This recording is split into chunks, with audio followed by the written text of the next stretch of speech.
Hi guys, welcome to our YouTube channel. Previous video में हमने आप कह सकते हैं कि सीजी व्यापम से रिलेटेड जो भी आपके क्वेश्चन पिछले साल पे आए थे उसका प्रैक्टिस किया था, जो कि हमारा टेस्ट सीरीज सेकंड था। आज हम इस टेस्ट सीरीज का थर्ड पार्ट देखेंगे।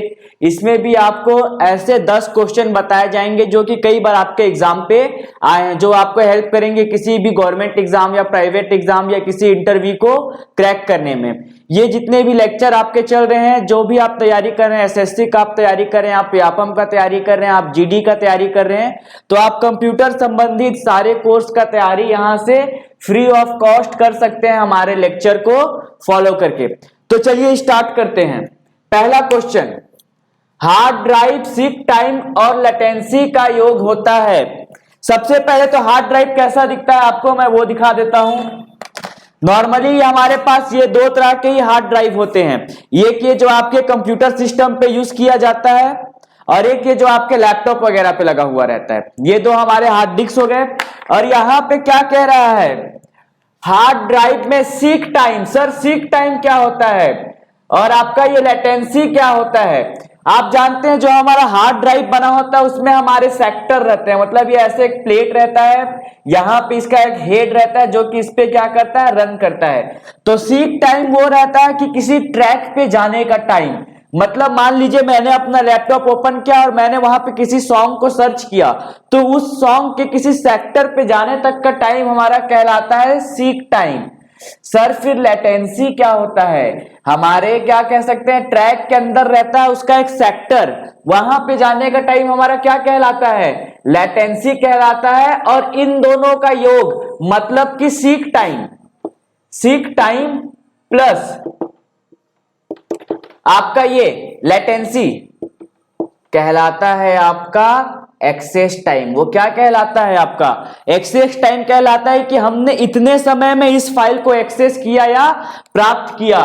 तो इसका करेक्ट आंसर आपका क्या होगा, एक्सेस टाइम। ये कई बार आपके जीडी के एग्जाम पे पूछा गया है। आते हैं हमारे नेक्स्ट ऑप्शन पे।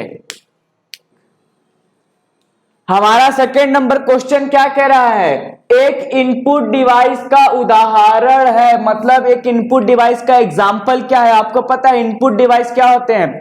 वो डिवाइस जिसका उपयोग हम लोग क्या कह सकते हैं, डाटा को कंप्यूटर में फिट करने के लिए यूज करते हैं या कंप्यूटर को देने के लिए। जैसे कि मान लीजिए मुझे लिखना है मैजिक माइक्रोवेव सोल्यूशन, तो मैं मैजिक माइक्रोवेव सोल्यूशन बोल दूंगा और लिखा जाएगा क्या?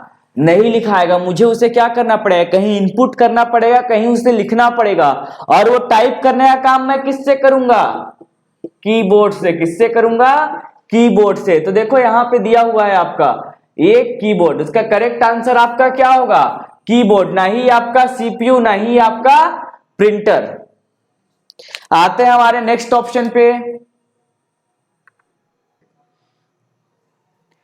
पीडीए का फुल फॉर्म क्या है? यह भी कई बार पूछा गया है आपके एग्जाम्स में कि पीडीए क्या होता है।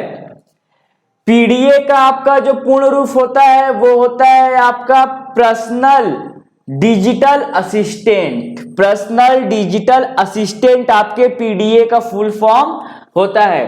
आते हैं हमारे नेक्स्ट ऑप्शन पे। सर ये पर्सनल डिजिटल असिस्टेंट क्या होता है? आप इसका एक एग्जांपल मान सकते हैं, आप एलेक्सा ले सकते हैं। जैसे कि मान लीजिए आपने कहा कि एलेक्सा प्ले अ सॉन्ग, तो आपके मोबाइल पे वो सॉन्ग क्या होने लगा, चलने लगा, बजने लगा। लेकिन आपने किसी क्या कह सकते हैं डिजिटल सिस्टम को आपने कहा ना सॉन्ग बजाने को, यही आपके कहलाते हैं पर्सनल डिजिटल असिस्टेंट, जिसे हम कहते हैं पीडीए। आते हैं हमारे नेक्स्ट ऑप्शन। ये बहुत इजी क्वेश्चन है और कई बार पूछा भी गया है। यदि आपने हमारे पेंट के लेक्चर को फॉलो किया है या आपने हमारे कह सकते हैं कंप्यूटर के आर्किटेक्चर के लेक्चर को फॉलो किया है, तो आपको पता होगा कंप्यूटर का ब्रेन, मस्तिष्क किसे कहा जाता है? किसे कहा जाता है, सीपीयू को।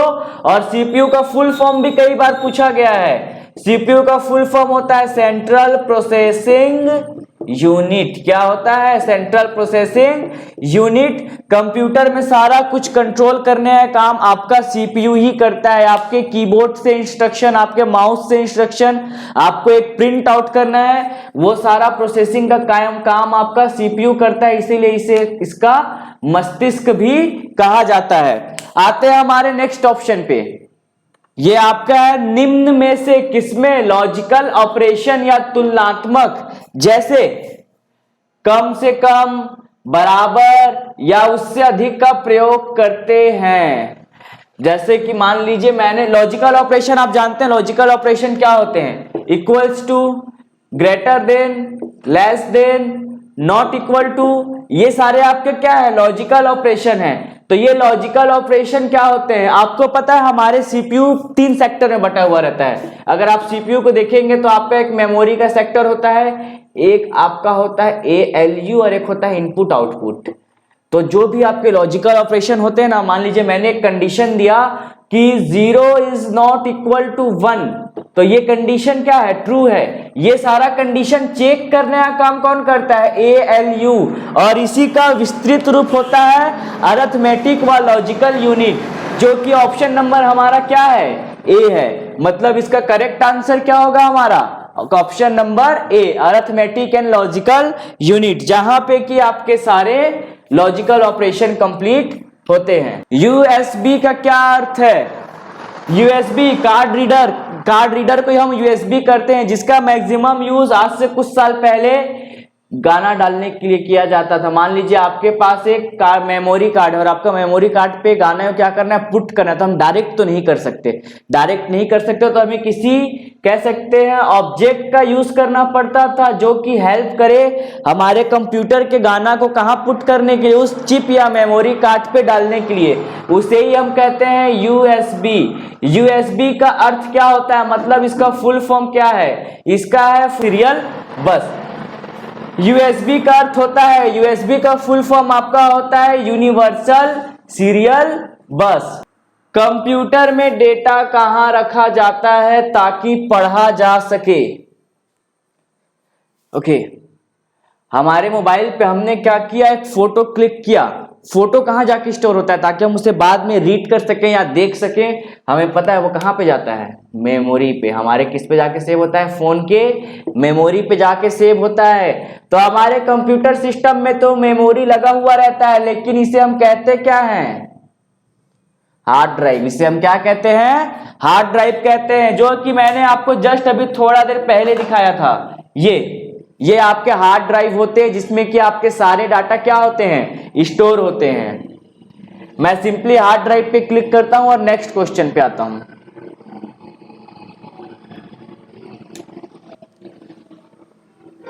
माइक्रो प्रोसेसर टेक्नोलॉजी कब आई थी।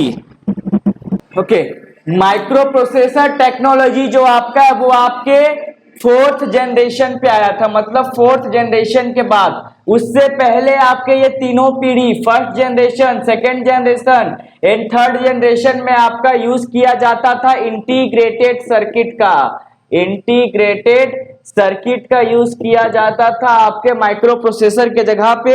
और इंटीग्रेटेड सर्किट कुछ इस तरह के होते थे, आप मान सकते हैं जैसे रैम पे आप देख रहे होंगे, यहाँ पे एक ब्लैक कलर का आपको कुछ दिख रहा होगा। इस तरह के कुछ इंटीग्रेटेड सर्किट होते थे जो कि हमारे सिस्टम पे लग जाते थे और वो क्या करते थे, चीजों को प्रोसेस करने का काम करते थे। आते हैं हमारे नेक्स्ट व्यू में, सबसे नजदीकी मेमोरी कौन सी होती है।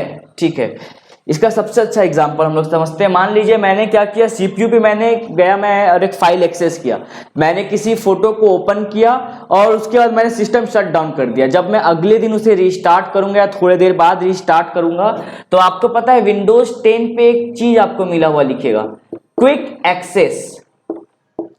ये क्या होता है, आपके हाल ही में खोले गए फाइल, मतलब हाल ही में आपने किस किस फाइल पे विजिट किया है, वो सारा आपको किस पे मिल जाता है, क्विक एक्सेस पे।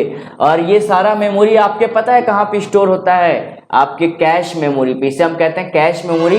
इसका सबसे अच्छा एग्जांपल आप ये भी ले सकते हैं कि मान लीजिए आपने गूगल पे विजिट किया और किसी साइट पे आप लॉगिन किए, जब आप दोबारा वहां पे लॉगिन करने को जाते हो तो ऑटोमेटिक आपका वहां पे ईमेल लिखाया हुआ दिखता है। मतलब आप क्लिक के ईमेल पे तो ऑटोमेटिक आपको सजेस्ट होता है कि ये क्या आप ये ईमेल पुट करना चाहते हैं, या कभी कभी आपकी ईमेल और पासवर्ड भी सेव हो जाते हैं। वो किस पे होते हैं, तो आपके कैश मेमोरी पे ही सारे के सारे क्या रहते हैं, सेव रहते हैं। तो सीपीयू का सबसे नजदीकी मेमोरी कौन सा होता है, तो आपका कैश मेमोरी होता है। इसके बाद मैं इस पे क्लिक कर देता हूं एंड देन नेक्स्ट पे आते हैं हम। की स्टार्ट मेन्यू को ओपन करता है। आपको पता है कौन सा की है जो स्टार्ट मेन्यू को ओपन करता है? यदि आपने कंप्यूटर के आर्किटेक्चर के बारे में पढ़ा है, हमारे उस लेक्चर को फॉलो किया है, तो आपको पता होगा हमारा विंडोज की क्या करता है, स्टार्ट मेन्यू को ओपन करता है। सर स्टार्ट मेन्यू क्या होता है? स्टार्ट मेन्यू वो प्लेस होता है जहां पे कि आपके सारे प्रोग्राम वेल फॉर्म पे अरेंज रहते हैं, या कह सकते हो व्यवस्थित रहते हैं। कुछ इस तरह का दिखता है ये स्टार्ट मेन्यू आपका। ठीक, तो इसका करेक्ट आंसर आपका क्या होगा? विंडोज। आई होप सो आपको आज का पूरा पढ़ाया हुआ समझ में आ गया होगा। यदि आप इस टेस्ट सीरीज को और फॉलो करना चाहते हैं तो आप हमारे कह सकते हैं नीचे दिए हुए गूगल लिंक पे अपना कांटेक्ट फिल कर सकते हैं, जहां से कि आपको टेस्ट सीरीज का आईडी और पासवर्ड जनरेट करके दे दिया जाएगा, जिससे कि आप घर बैठे इसका प्रिपरेशन कर सकते हैं। यदि आपके कोई दोस्त किसी का तैयारी करना चाहते हैं, लाइक वो पटवारी का या एसएससी का या जीडी या फिर कंप्यूटर संबंधित किसी भी जॉब का तैयारी करना चाहते हैं, तो हमारे लेक्चर को फॉलो कर सकते हैं। Thank you.